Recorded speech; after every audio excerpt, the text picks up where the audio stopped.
자, 우리 기도에서 말씀드렸던 것처럼 우리 성경적 부흥을 사모하라 5번째 시간으로 제 1월의 마지막 주이기 때문에 약속대로 이 주제로는 이제 설교를 마무리하도록 하겠습니다. 그리고 다음 주 2월 첫 주부터는 우리가 지난 시간부터 계속 해왔던, 작년부터 해왔던 베드로 후서 강해를 이어서 하도록 하겠습니다.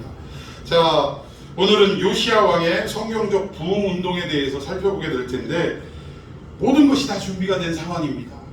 우상 모든 것들을 타파하고 성전 안팎의 그 더러운 이방 신상들을 걷어내고 이런 역사가 준비가 완벽하게 이루어진 지금 현장이라는 거예요. 자, 그 내용을 한번 본문을 다시 한번 읽으면서 확인해 보도록 하겠습니다. 25절 말씀입니다. 시작. 요시야와 같이 마음을 다하여 뜻을 다하여 힘을 다하여 모세의 모든 율법을 따라 여호와께로 돌이킨 왕은 요시야 전에도 없었고 후에도 그와 같은 자가 없었더라. 예, 극찬이죠. 성경에서 요시야 전에도 후에도 전무후무한 왕이다. 이만큼 우상 숭배에 빠졌던 이 나라를 종교 개혁을 일으켜서 깨끗하게 청결한 왕은 요시야가 아마 엎드릴 것이다 라고 성경 기자는 기록하고 있다라는 것입니다. 그런데 이러한 극찬을 받은 요시야임에도 우리가 진짜 성경적 부흥을 우리가 원한다면 그 성경적 부흥이 어떻게 이루어져야 하는지 원리에 대해서 우리가 살펴보지 않을 수가 없다는 거예요. 그래서 저는 첫 번째로 참된 부흥, 즉 성경적 부흥의 준비는 누가 하신다? 하나님이 하신다라는 거예요. 진짜 부흥은 하나님이 처음부터 준비해 놓으시고 과정도 하나님이 이끌어 주시고 마지막 결과까지도 하나님이 도출해 내시는 것이 진짜 참된 부흥이고 성경적 부흥이라는 사실입니다. 역사 이래에 나타났던 부흥과 같이 보이는 유사부흥이라고 그러죠. 가짜 부흥. 이런 부흥과 말씀을 중심으로 일어난 실제 부흥을 가늠하는 척도가 바로 이 부흥의 준비가 하나님이 하셨느냐 사람이 했느냐, 이 모든 부흥이 사람의 계획으로 이루어졌느냐 하나님의 계획하에 이루어졌느냐, 이것이 진짜 부흥과 가짜 부흥을 나누는 척도가 될 수 있다는 것입니다. 우리 인간들은요, 눈에 보이는 결과를 보고서야 이것이 부흥이다라고 이야기를 합니다. 심지어 교회 안에서는 사람 숫자가 많아지고 교인 수가 많아지고 재정이 또 막 흔실해지고 그리고 교회 건물이 막 높이 하늘 높은 줄 모르고 막 솟아오르는 웅장한 건물을 갖게 되면 야, 이 교회는 부흥했다라고 평가를 한다라는 거예요.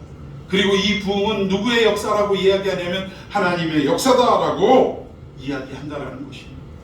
근데 과연 이것만이 진정한 부흥이라고 할 수 있느냐? 그렇다고 교회가 커지고 사람이 많아지고 재정이 단단해졌다고 해서 그게 가짜 부흥이라는 얘기가 아니에요. 그것도 부흥이죠. 그러나 이것이 진짜 부흥이냐 유사 부흥이냐라는 것을 우리가 확인하고 우리가 그것을 판단하려면 그 전제에 뭐가 있어야 되냐? 이 부흥이 하나님이 준비하신 부흥이냐, 사람의 어떠한 프로그램에 의해서 이루어진 부흥이냐, 이걸 먼저 봐야 한다는 사실입니다. 그래서 저는 개인적으로 무슨 알파 여러분 들어보셨죠? 한 10여 년 전부터 알파 부흥 운동 해가지고 하여튼 세상 사람들과 똑같은 입장에 내려가가지고 교회 어떤 집을 선택해서 그 집의 사람들을 모아서 식사도 제공하고 그리스도의 말씀은 나중에 하고 세상 돌아가는 이야기 하면서, 그리고 중간중간에 담배 피는 사람들은 아파트 밖에 나가가지고 담배 피고 들어올 수 있도록 또 해주고 이렇게 하는 운동이 있어요. 그래서 점점 믿지 않는 사람들이 이 교회의 문턱을 낮춰주면 그러면 자연스럽게 교회에 흡수되고 동화되지 않겠느냐, 이런 것들이 알파 운동의 어찌 보면 몇 가지 핵심 중에 하나라고 저는 생각을 합니다. 근데 여러분, 교회의 문턱을 낮춘다라는 것은 좋지만 그 낮추는 방법이 세상적 방법이 되어서는 안 될 줄로 믿습니다. 어디 큰 교회 알파로 해가지고 크게 부흥했대요.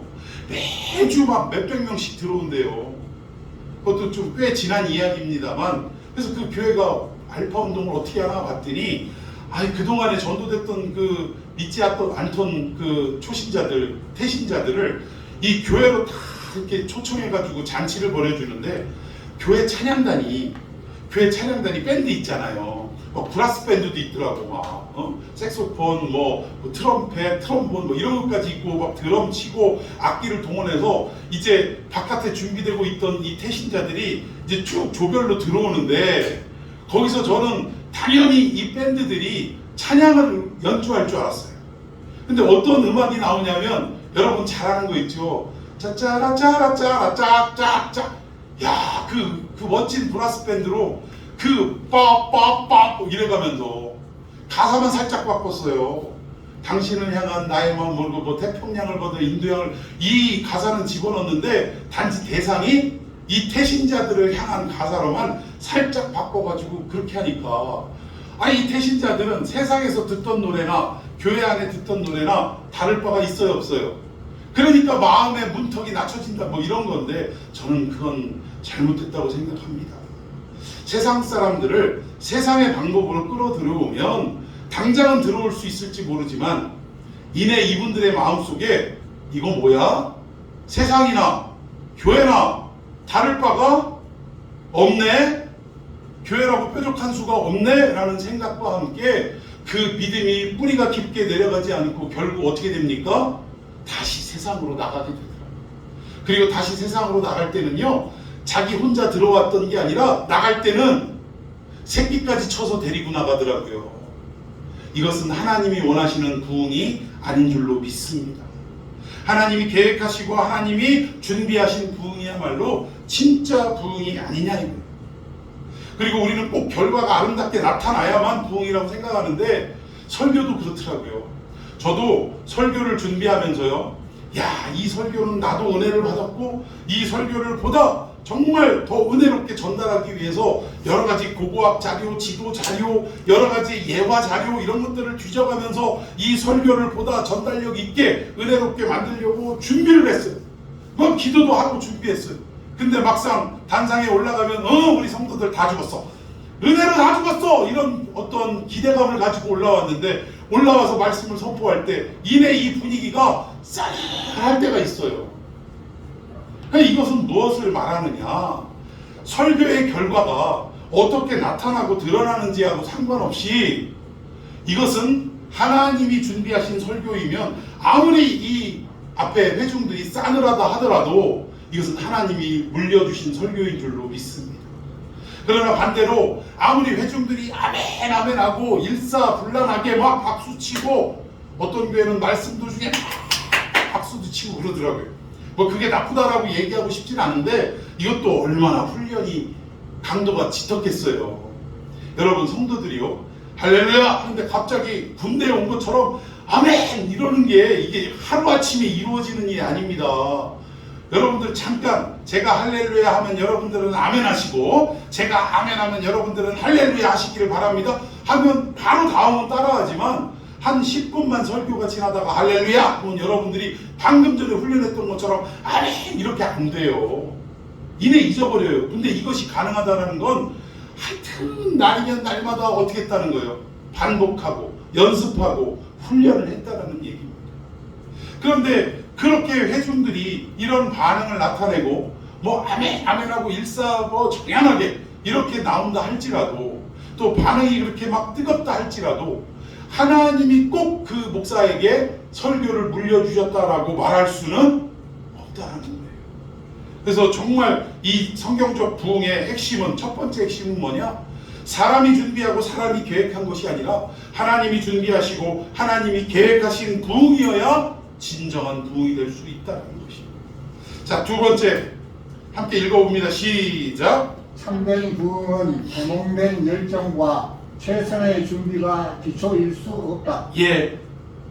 이 열정도요, 계몽을 하더라고요. 방금 말씀드린 대로 이 교회의 어떤 나름대로의 특색이 있어요. 각 교회를 가보면 방금 말씀드린 대로 어떤 교회는 할렐루야 하면 아멘 이러고 박수를 막 이렇게 맞춰서 치고, 또 어떤 교회는 나와가지고 막 춤을 추고 이런 분위기들이 있어요. 이것이 어느 날 갑자기 이루어진 게 아니라 이 계몽 운동을 일으킨 거예요. 반복된 훈련이 이루어졌다라는 거예요. 그러한 열정들이 비록 이 계몽된 열정이 있고 또 성도들은 최선의 준비가 되어 있다 할지라도 이것만으로 진짜 부흥이 될 수는 없다. 예전에 제가 찬양단 리더를 할 때 뭐 교도소도 갔지만 교도소도 가고 또 군부대도 가고 이러는데 이 교도소나 일반 교회나 군부대하고는 차이가 있어요. 군부대는 아무래도 그 특성상 군기가 들었어요, 안 들었어요? 요즘 제가 여기 논산에 있는 부사관 그 훈련소를 가봤더니 역시 부사관들은 사기가 군기가 들었어요, 안 들었어요? 안 들었어요. 이것들은 이제 하사될 사람들이라 이미 뭐 사병으로 있다가 이제 부사관으로 지원해서 온 사람들도 있고 이런데 이미 대우가 달라요. 이 사람들은 간부가 될 사람이기 때문에 이 일반 사병들처럼 막 훈련도 빡세게 하고 막 억압적으로 하고 이러지는 않더라는 거예요. 그런데 일반 군대에 가보면 막 사병들, 특히 신병교육대가 있는 부대에 가보면요, 교회가 좀 규모가 크면 한 1000명 쫙 들어서 있는데 세상에 막 거기서 찬양 한번 하면요, 어떤 실력 없는 찬양 리더도요 거기서는 막 아주 난리가 나. 왜? 일사불란하니까 막 박수가 딱딱딱 하고 뭐 헤이호 주의 자비하심과 하면은, 제가 갔던 어떤 그 부대는 한 1000여 명 몰려왔는데 헤이호 할 때는 전부 다 의자 위로, 교회 의자 장의자 위로 군화 신은 채로 막 벌떡 올라가지고 모자들을 막 위로 막 던지는 거예요. 이게 도대체 그 섞이면 어떡하려고 그러나, 자기 모자 제대로 찾을 수나 있나 걱정이 될 정도로 막 올라가서 에이 하면서 막 모자 던지고, 그 군목이 그렇게 훈련을 시킨 거예요. 그건 본인들이 물론 기쁘고 즐거워서 그렇게 할 수도 있는데, 그런데 이것은 그냥 자발적으로 우러나는 게 아니라 그만큼 훈련, 이 계몽의 역사가 있었다라는 것입니다. 그래서 이런 것들이 있다 할지라도 이것이 진정한 성경적 부흥의 기초가 될 수는 없다라는 것. 그리고 마지막 세 번째 한번 읽어봅니다. 시작. 참된 부흥은 삶의 부흥까지 돌이키는 것이다. 예, 오늘 핵심이 이 부분입니다. 진정한 성경적 부흥은요, 교회 안에서 어떠한 프로그램들이 활성화되고 또 많이 참여하고, 그리고 마치 군부대와 같이 일사불란하게 열정적으로 해나가는 것, 이런 것도 중요하겠지만, 그러나 이것만으로 참된 성경적 부흥의 역사가 일어날 수는 없다라는 것. 정말 중요한 핵심은 바로 세 번째라고 저는 생각합니다. 하나님이 준비하고 일으키시는 부흥이어야 하면서 동시에 우리의 삶까지도 돌이켜보는, 정말 하나님 말씀 따라 살아갈 수 있는 변화의 역사가 일어날 때 성경적 부흥은 일어날 줄로 믿습니다. 이것이 저는 핵심이라고 생각해서 이 부분을 중심으로 말씀을 드릴 텐데, 오늘 요시야를 따르던 신하들이 결국은 종교 개혁을 일으켰습니다. hil기야 제사장의 말을 언지를 듣고, 그리고 모든 우상을 타파하고, 그리고 교회 안에서 궁전 안에서도 율법서를 발견하고 율법서를 낭독하는 역사가 일어났다라는 거예요. 그리고 이 종교 개혁으로 인해서 그동안 우상 숭배에 찌들렸던 모든 백성들조차 회개하고 돌이키고, 이제는 뭔가 이루어졌다, 성전 문화가 다시금 회복되었다, 그리고 그곳에서 우리가 마음껏 예배드릴 수 있다라는 어떤 마음의 들뜸까지도 일어났다라는 것입니다. 이렇게 퇴락한 성전을 깨끗하게 수리하고 백성들의 마음은 이제 잃어버렸던 예배를 회복할 수 있다라는 이 간절함을 가지고 성전으로 몰려들기 시작했어요. 오늘 우리들 식으로 얘기하면 주일 아침 일찍이 옷 차려입고, 우리 교회 갈 때 그래도 웬만하면 옷을 좀 단정하게 입고 오지 않습니까? 옷 차려입고, 성가대들은 뭐 입어요? 가운 입고, 주차하시는 분들, 주차 봉사하시는 분들 호루라기와 그 주차봉 들고 뭐 이러면서 오는 거예요. 그리고 뭐 주보 들고 오시는 분들 한 장씩 나눠드리며 안내를 서고, 여러 가지의 예배 위원으로서 준비가 다 맞춰진 상태인 것입니다. 그런데 이런 상황 속에 하나님의 선지자 예레미야를 통해 입에 말씀을 물려주셨어요. 이 예레미야가 성전으로 달려가서 성전으로 들어오는 많은 사람들을 향해 뭐라고 이야기를 했는가? 아주 큰 소리로 외쳤는데, 이 내용을 좀 살펴보도록 하겠습니다. 예레미야 7장 1절 이하입니다. 자, 제가 먼저 읽습니다. 여호와께로부터 예레미야에게 말씀이 임하니라. 이건 예레미야 혼자 자기 생각을 떠드는 게 아니에요. 하나님으로부터 예레미야에게 설교할 수 있는, 선포할 수 있는 말씀을 입에 물려주셨다, 이 얘기예요. 이르시되, 그리고 이 말씀을 할 때 사람들이 아멘 아멘 하고 막 난리가 나고 그러지 않았어요. 뭐 저런 얘기를 하냐고 사람들은 비방했을 수도 있습니다. 그럼에도 불구하고 이 말씀은 누가 예레미야에게 주신 말씀이다? 하나님께서 주신 말씀입니다. 결과와는 상관없이 하나님이 주신 일이라 이 얘기입니다. 2절 너는 여호와의 집 문에 서서 이 말을 선포하여 이르기를, 이제 이 하나님이 물려주신 말씀의 내용입니다. 여호와께 예배하러 이 문으로 들어가는 유다 사람들아 여호와의 말씀을 들으라. 그 내용을 한번 읽어봅시다. 3절 시작. 만군의 여호와 이스라엘의 하나님께서 이와 같이 말씀하시되 너희 길과 행위를 바르게 하라. 그리하면 내가 너희로 이곳에 살게 하리라. 아멘. 너희들의 길과 행위를 바르게 하라. 그리하면 약속의 땅 가나안 이 땅에서 너희들이 어떻게 하다? 살 수 있을 것이다. 하나님이 보장하시겠다 이 얘기입니다. 자, 우리 4절도 한번 여러분이 읽습니다. 시작. 너희는 이것이 여호와의 성전이라 여호와의 성전이라 여호와의 성전이라 하는 거짓말을 믿지 말라. 예, 여기에 여호와의 성전이라가 몇 번 나오죠? 3번 나옵니다. 그리고 이것은 예레미야가 외치는 말이 아니라 인용을 하는 거예요. 누군가가 여기가 여호와의 성전이라 여기가 여호와의 성전이라 여기가 여호와의 성전이라 라고 백성들에게 외쳤을 때 백성들은 그 말을 듣고 이곳이 뭐라고 생각한 거예요? 여호와의 성전이구나 라고 생각했다는 거예요. 그런데 그 말을 인용해서 예레미야는 여호와의 성전이라 여호와의 성전이라 여호와의 성전이라 하는 거짓말을 믿지 말라. 누군가 종교 지도자였겠죠. 정치 지도자였겠죠. 그들이 이것이 여호와의 성전이라고 외쳤던 그 모든 소리를, 그것도 3번을 외쳤다는 것은 강조를 얘기하는 거예요. 이것은 틀림없이 여호와의 성전이다라고 강조했다라는 얘기예요. 그런데 그 말을 믿지 말라. 근데 그 말이 무슨 말이래요? 거짓말이라는 거예요. 거짓말. 왜 이것이 거짓말이냐? 왜 우리가 모여서 예배하고 제사 드리는 이곳이 성전임에 틀림이 없는데 사람들은 종교가 개혁이 되고 그리고 나서 우상이 타파되고 사람들이 다 성전으로 몰려들어 이제는 예배가 회복되었다 들뜬 마음으로 들어가는데 왜 하나님의 선지자 예레미야는, 아니 하나님은 왜 예레미야에게 이런 말씀을 주셨을까? 성전임에 틀림이 없는데 여기가 성전이라는 거짓말을 믿지 말라라고 하십니다. 그 이유를 한번 살펴봅시다. 자, 5절 시작. 너희가 만일 길과 행위를 참으로 바르게 하여 이웃들 사이에 정의를 행하며 예, 첫 번째 이웃들 사이에 정의를 행해야 이곳이 성전이 될 수 있는데 문제는 지금 말씀드리는 게 우리의 삶으로도 이어져야 한다 이 얘기예요. 진정한 부흥, 성경적 부흥은 우리의 삶으로도 이어져야 되는데 오늘 이 본문의 말씀을 통해서 예레미야의 말씀을 통해서 보니까 모든 종교가 여호와의 종교가 다시금 회복되고 모든 우상이 다 타파되고 요시야가 이런 종교 개혁 운동을 일으켰는데 그리고 나서 이제 예배가 회복되려고 하는 그 현장 속에서 하나님은 이곳이 성전이 아니라는 거예요. 그 이유 첫 번째가 뭐라고요? 이웃들 사이에 정의를 행하지 않았다라는 거예요. 이것이 첫 번째, 여기가 성전이라는 말이 거짓말이라는 그 증거라는 거죠. 여러분, 우리는 정말 성경적 부흥이 일어나려면 우리가 이웃들 가운데 무엇을 행해야 됩니까? 정의를 행해야 됩니다.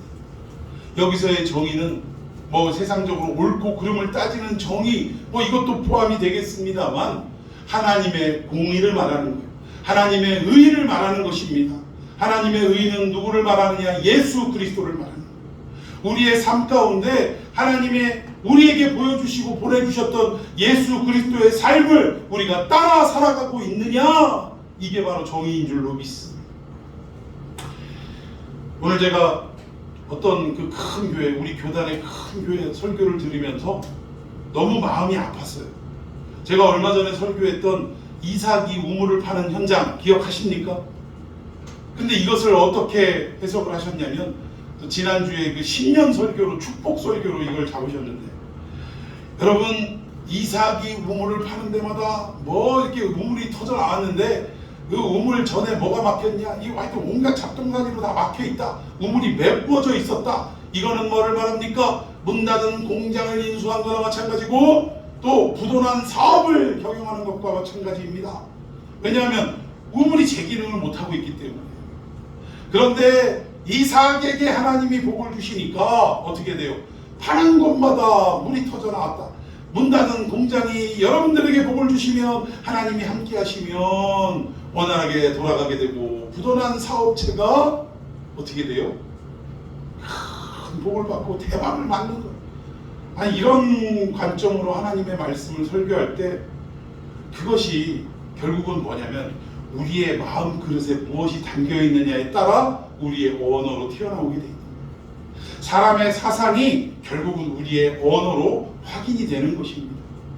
근데 이런 것들을 볼 때 결국은 그 교회나 그 목사님은 온통 가치가 어디에 가치를 두고 있냐면 저 영원한 하늘나라나 복음의 가치를 두고 있는 것이 아니라 결국 뭐예요? 이 땅의 물질의 가치를 두고 있다. 결국 이 땅에서 물질을 많이 벌면 그것은 곧 축복이고, 만약에 물질을 벌지 못하고 가난하게 살면 그것이 곧 저주라고 생각했던 옛 바리새인들과 다를 바가 없다라는 것입니다.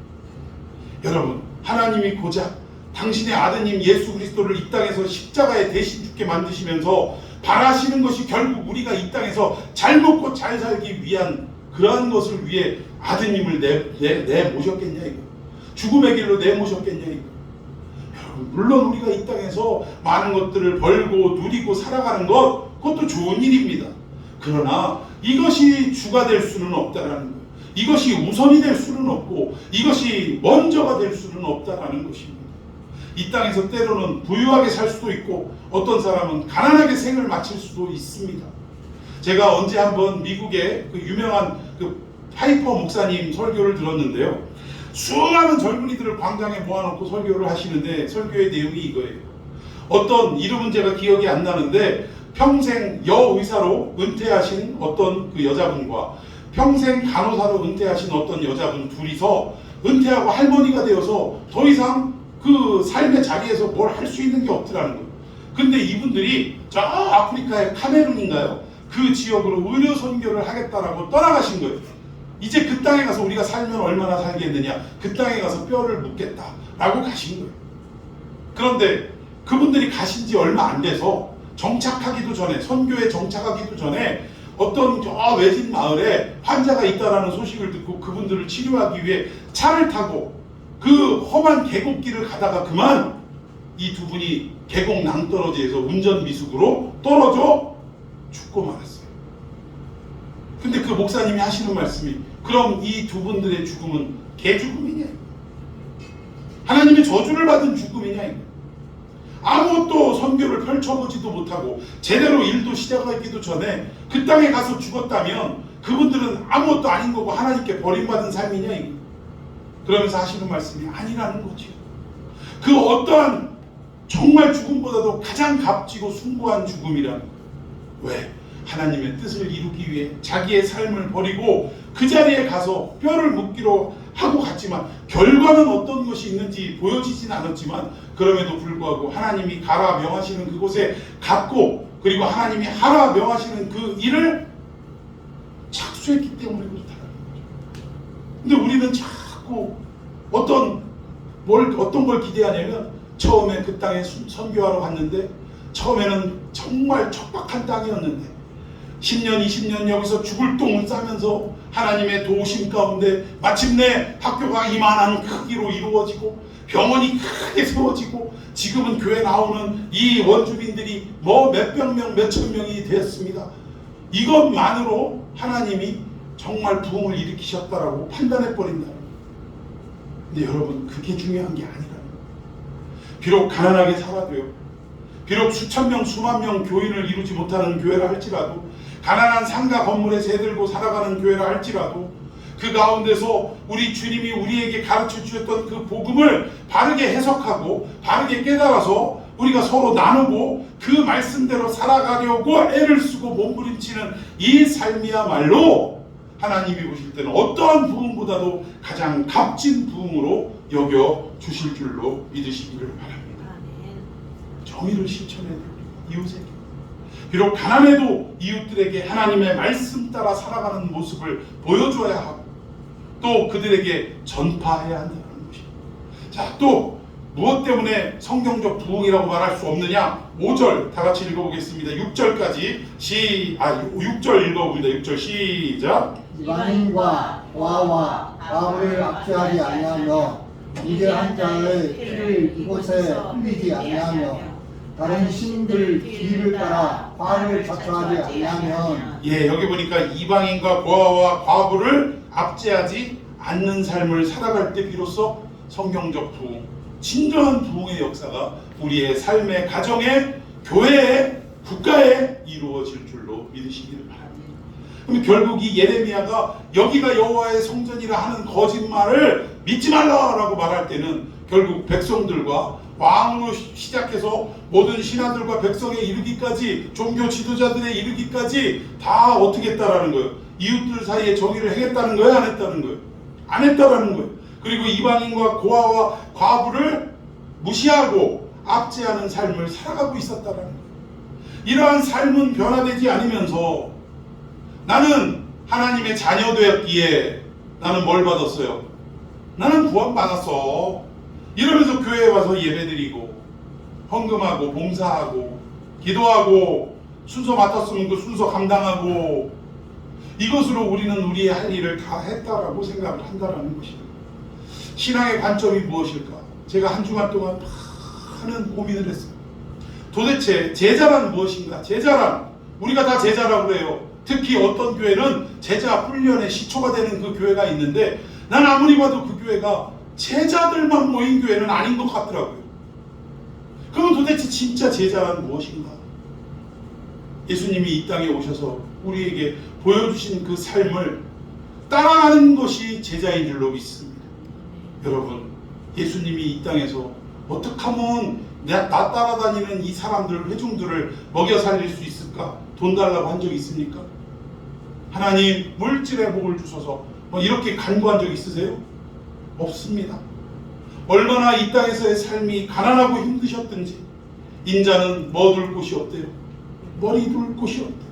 저 여우도 굴이 있고 공중나는 새도 집이 있는데 인자는 머리 둘 곳이 없다. 나 누울 수 있는 한평 공간조차도 없다, 이 말씀이에요. 한마디로 뭐예요? 가난하다는 얘기예요? 부자라는 얘기예요? 가난하게 살았다는 얘기예요. 그런데도 예수님은 그 가난을 해결해달라고, 극복해달라고 간구하기보다는 오히려 당신을 따라다니고 당신이 구원해야 할 이 백성들을 모든 죄를 사하시고 어떻게 하면 하나님의 나라가 어떤 모습인지를 제대로 가르쳐주는 삶을 사셨겠냐. 그럼 우리도 정말 제자라면 예수님이 살아갔던 삶대로, 물론 우리가 힘들고 어려울 때는 기도해야죠. 하나님 물질이 필요합니다. 기도해야죠. 그러나 이것이 주된 핵심이 돼서는 안 된다는 거예요.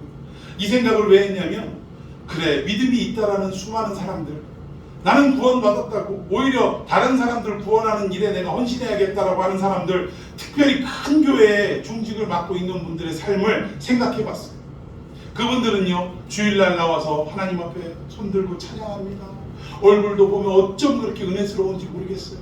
그렇게 찬양을 합니다. 그리고 나서 각자의 삶으로 돌아가서 일주일 동안 지킬 때에 그래도 믿음 있다는 분은 새벽에도 나오고 수요도 나오고 금요도 나오고 교회에 어떤 성경 공부 프로그램 있으면 참석합니다. 그러나 그 외의 모든 시간은 일상에서 자기의 업무를 보면서 결국은 뭐예요? 하나님과 동행하는 삶, 예수님이 걸어가신 그 길을 따라가는 삶과는 상관없이 그저 교회에 와서 하나님 내 직장을 잘 보호해 주시고 지켜주시고 내 이 밥벌이 하는 이 밥통이 철밥통이 될 수 있도록 해주옵소서. 그리고 저뿐만 아니라 온 가족이 건강하고 온 가족이 돈 잘 벌 수 있도록 출세할 수 있도록 도와주옵소서. 우리들의 간구의 내용이 어떻습니까? 하늘나라에 있습니까? 먼저 그 나라와 의를 구하라 라고 했는데 하나님의 나라를 선포하고 하나님의 나라가 어떠한 모습인지를 가르쳐주고 알려주는 이러한 삶을 살아가고 있습니까? 아니면 이 땅에서 그저 길어야 100년인데 이미 이런 기도를 할 정도가 되면 100년이 무슨 100년이에요. 40, 50살 이상은 다 된 사람들이에요. 그러면 기껏 100년을 산다고 해봐야 5, 60년 누리고자 그것만 놓고 막 기도하고 그것만 놓고 신앙생활을 하더라 이겁니다. 그렇다면 이것이 과연 이웃 간의 정의를 행하는 일이고 이방인과 나그네와 고아를 압제하는 일이 아니라라고 말할 수 있겠느냐. 하나님은 이러한 백성들에게 너희들이 예배하러 오지만 이곳은 성전이 아니다라고 말씀하고 있다라는 것입니다. 자, 우리 계속해서 7절 제가 있습니다. 내가 너희를 이곳에 살게 하리니 곧 너희 조상에게 영원 무궁토록 준 땅이니라. 즉 이렇게 정의를 행하고 압제하지 않는 삶을, 즉 삶의 변화가 일어나면 이 가나안 땅에서 영원 무궁히 살 수 있도록 해주겠다 약속해 주셨다. 그리고 8절에 보라 너희가 무익한 거짓말을 의존하는도다. 여기가 성전이라는 말에 의존한다는 거예요. 나는 구원받은 자다라는 말에 의존한다 이 얘기입니다. 자, 우리 9절부터 10절까지 여러분이 읽습니다. 시작. 너희가 도둑질하며 살인하며 간음하며 거짓 맹세하며 바알에게 분향하며 너희가 알지 못하는 다른 신들을 따르면서 내 이름으로 일컬음을 받는 이 집에 들어와서 내 앞에서 서서 말하기를 우리가 구원을 얻었나이다 하느냐. 이는 이 모든 가증한 일을 행하려 함이로다. 예, 여기 보니까 너희들의 삶은 여전히 바뀌지 않고 있고 그 삶의 패턴을 보니까 도둑질하고 살인하고 간음하고 거짓 맹세하고 심지어 바알에게 분향하며 알지 못하는 신들까지 따르고 있다는 거예요. 이렇게 살아가면서 주일이 되면, 우리식으로 말해서 주일이 되면 교회에 와가지고 하는 말이, 하나님 앞에 서서 말하기를 우리가 구원받았으니 감사합니다 라고 말하고 있다는 거예요. 그게 하나님 보시기에 무슨 일이래요? 가증한 일이라는 거예요. 가증한 일. 자, 우리 마지막 11절. 그러면 이 집이 과연, 이 성전이 어떻게 되냐. 11절 시작. 내 이름으로 일컬음을 받는 이 집이 너희 눈에는 도둑의 소굴로 보이느냐. 예, 네가 내 집을 지금 뭘로 본다는 거예요? 도둑놈 소굴로 보냐? 네가 나를 뭘로 알길래 그렇게 살아가고 있냐? 라고 말씀하고 있다는 것입니다. 구약에서는 예레미야를 통해 여호와의 성전이 뭘로 평가되고 있어요? 도둑의 소굴, 도적의 소굴, 도둑의 소굴, 이렇게 평가되고 있다는 것입니다. 자, 그런데 신약에 와서 예수님도 역시 성전을 정결하는 사건이 있었어요. 여러분 내용을 잘 아니까 우리 마지막 16절만 한번 읽어봅시다. 16절 시작. 비둘기 파는 사람들에게 이르시되 이것을 여기서 가져가라. 내 아버지의 집으로 장사하는 집을 만들지 말라. 아멘. 요한복음 2장 16절 말씀만 읽었는데 앞에 보니까 성전 안에 소 팔고 양 팔고 비둘기 팔고 돈 바꾸고 오만 사람들이 다 있었어요. 장사하는 사람들이. 근데 예수님은 의도적으로 노끈으로 채찍을 만드셔서 후려치셨습니다. 상을 때려 엎으셨어요. 그러면서 하시는 말씀이 아버지의 집, 즉 성전을 뭘로 만들지 말라? 장사하는 집으로 만들지 말라. 구약 예레미야는 도둑의 소굴로 만들지 말라. 그리고 신약의 예수님은 장사하는 집으로 만들지 말라. 여러분 지금도 유럽에 가보면 그 개신교는 아니죠. 옛날 구교죠. 중세시대에 지었던 거니까 그 교회를 보면 우리 저 막내도 그 중간중간에 그 짬이 생기면 유럽 이렇게 갔다 오고 그러더라고요. 그래서 유명한 미술관도 가서 구경도 하고 이러는데 진짜 무슨 교회였나? 피렌체 성당이었나요? 이탈리아? 거기에 가지고 사진 찍어서 보냈는데 이야 진짜 이 바깥에서 찍은 이 건물이요 하늘 높은지 모르고 뾰족뾰족해요. 그냥 진짜 찔리겠더라고. 그 정도로 웅장하고 멋있는 건물을 지어놨는데 그때 당시에 그 건물의 위용 앞에 사람들이 얼마나 압도됐겠습니까? 근데 저는 그걸 보고 뭘 느꼈냐면 교회가 저 건물을 짓기까지 얼마나 많은 사람들의 피눈물을 짜냈겠는가. 성도들의 헌금을 짜내고 또 노동력까지 착취하면서 왜 교회 짓는 건 거룩한 일이 아니에요. 거룩한 일 하면서 돈 받으면 돼 안 돼? 일당 받으면 돼 안 돼?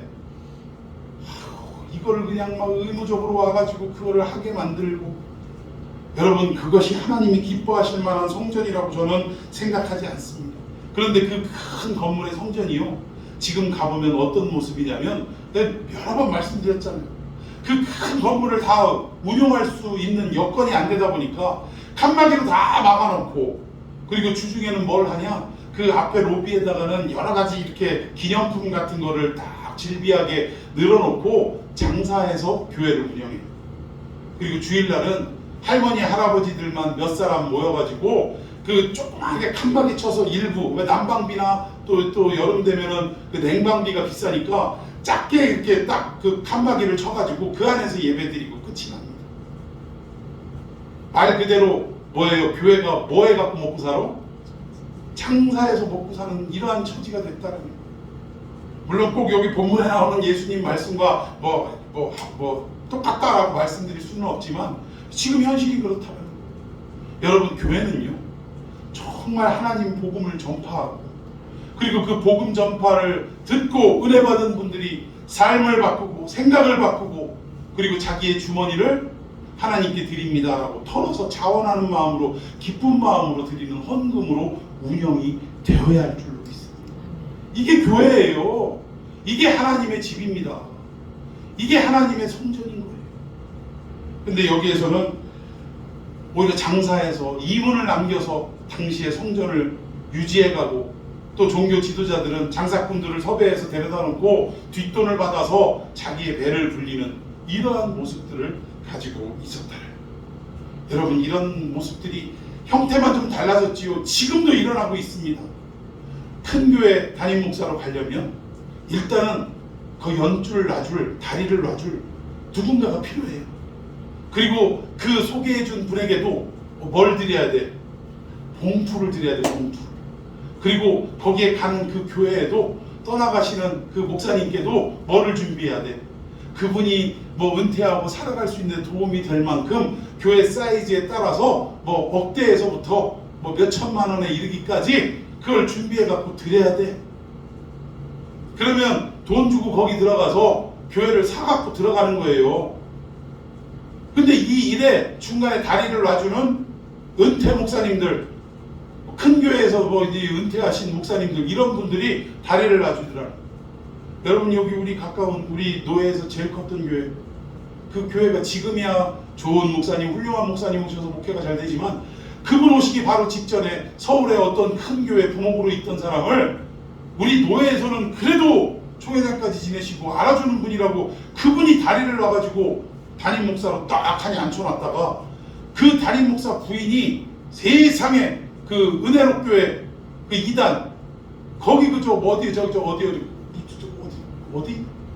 섬 피지가 거기가 유일한 하나님의 피난처라고, 거기 데리고 와서 수백 명 거기서 농장에서 아주 그냥 현대판 노예를 막 부려먹으면서, 또 저녁 때는 뭔가 좀 뭐가 마음에 안 맞고 이러면 서로 딱 앞세워놓고 마주보게 하고 서로 따귀를 때리게 만들고, 그게 마귀 쫓아내는 거래요.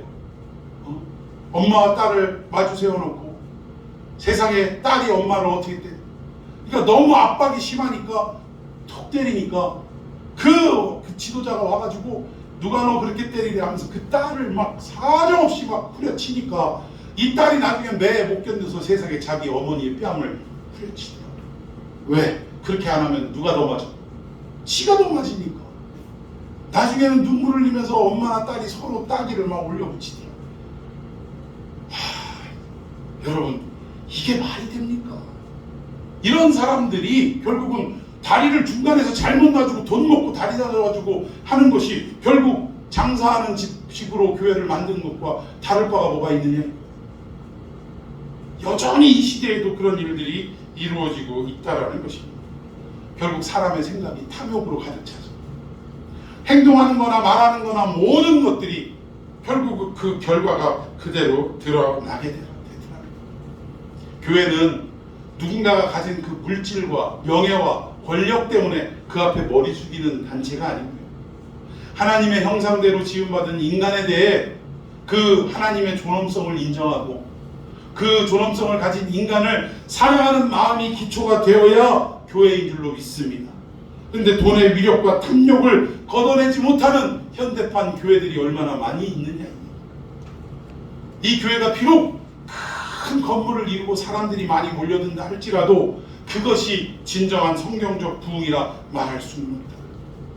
사도행전 3장에 베드로와 요한이 때가 되어서 기도할 때가 되어서 성전으로 들어갈 때 미문이라는 성전으로 들어가게 됩니다. 근데 거기에는 태어나면서부터 안진뱅이였던, 나중에 보니까 나이가 약 40세쯤 되었다고 소개되고 있어요. 40살 가량 된 안진뱅이가 거기서 구걸을 하면서 살아왔다라는 거예요. 그런데 사람들은 거들떠보지도 않습니다.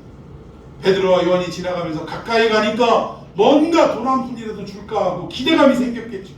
근데 거기다 대고 하는 말이, 은과 금은 내게 없으나 실망이 확 되고 말았을 거예요. 실망한 그 영혼에게 뭐라고 얘기합니까? 내게 있는 것으로 내게 주고 나사렛 예수 그리스도의 이름으로 일어나 걸어라. 교회가 이러한 모습이 되어야 될 줄로 믿습니다. 비록 교회가 돈이 없어도 나사렛 예수의 이름이 역사하는 교회가 되어야 된다라는 거예요.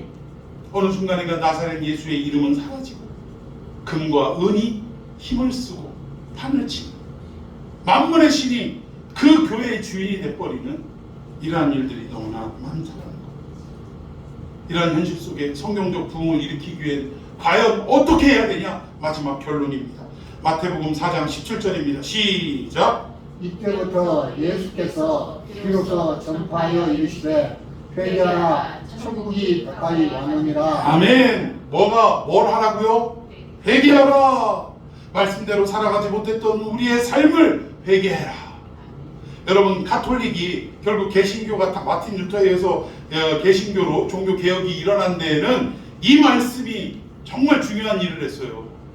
여기 회개하라라는 단어를 그 중세 가톨릭은 뭐라고 했냐면 고해성사하라라고 번역을 했어요. 고해성사해라, 천국이 가까웠느니라. 너희들이 잘못하면 그 잘못을 내 앞으로 다 갖고 와서 고해해라. 그러면 너희들은 천국 백성이 될 것이다. 그러니까 아무리 따져보고 이 마틴 루터가 원어를 살펴보고 헬라어를 봐도 이 말이 고해성사하라라는 말이 아니더라는 거예요. 회개하라라는 말로 해석이 되더라는 것입니다. 그래서 지금은 전파하여 이르되 회개하라. 가톨릭도 지금은 회개하라라고 말을 해요. 성경에도 그렇게 쓰여 있고. 근데 그때 중세 시대에는 안 그랬다니까. 고해성사해라라고. 결국 이 몇 가지의 잘못된 오류들로 인해서 마틴 루터는 그 비텐베르크 성전 교회 문 앞에 95개 조항, 반박 조항을 딱 걸어놓고 천주교가 잘못하는 것들을 95개를 쭉 그렇게 기록하고 사람들에게 종교 개혁 운동을 시작했다는. 근데 마틴 루터가 정말 뭔가를 깨달아가지고 종교 개혁을 일으켜야겠다, 그리고 뭔가 우리가 새로운 일들을 해나가야겠다 그랬을까요? 아니에요. 마틴 루터는 그저 무슨 운동을 했냐면 말씀으로 돌아가야겠다. 왜 말씀이 잘못 해석되어지고 잘못 가르쳐지고 있냐? 우리는 원 말씀 뜻대로 돌아가는 일만 해야 되겠구나. 그저 말씀으로 돌이키는 일만 했을 뿐인데 하나님이 거기에 동력을 더 부어주셔서 이 일이 뭐가 돼버린 거예요? 종교 개혁 운동이 되어버렸다. 여러분, 오늘 이 시대에도 한국교회에서도 이런 잘못된 일들이 얼마나 비일비재합니까? 유사 부흥 운동이 얼마나 많이 일어나고 있습니까? 이럴 때 우리에게 필요한 것은 무엇이다? 말씀으로 돌아가야 한다라는 운동이라는 거예요. 여러분, 요즘 이 시대에 정말 제가 유튜브를 볼 때마다 마음이 아픈데 교회는 주사파 척결하는 곳이 아닌 줄로 믿습니다. 교회는 공산당 좌파 때려잡는 곳이 아닌 줄로 믿습니다. 여러분, 교회는요 그저 말씀으로 돌아가게 만드는 곳이어야 된다는 거예요. 여기서 말씀으로 돌아가게끔만 제대로 하면 주사파나 공산주의나 좌파들을 이거 판단하고 평가하는 일은 알아서 말씀 중심적으로 잘 되게 돼 있어요. 교회 안에서 그 사람들은 그냥 자연스럽게 다 가게 돼 있어요. 왜? 자기들도 나름대로 신앙이 있다라고 여기 왔는데 하나님의 말씀이 주사파적인 사상과는 맞지가 않네? 좌파의 사상과는 뭐가 다르네?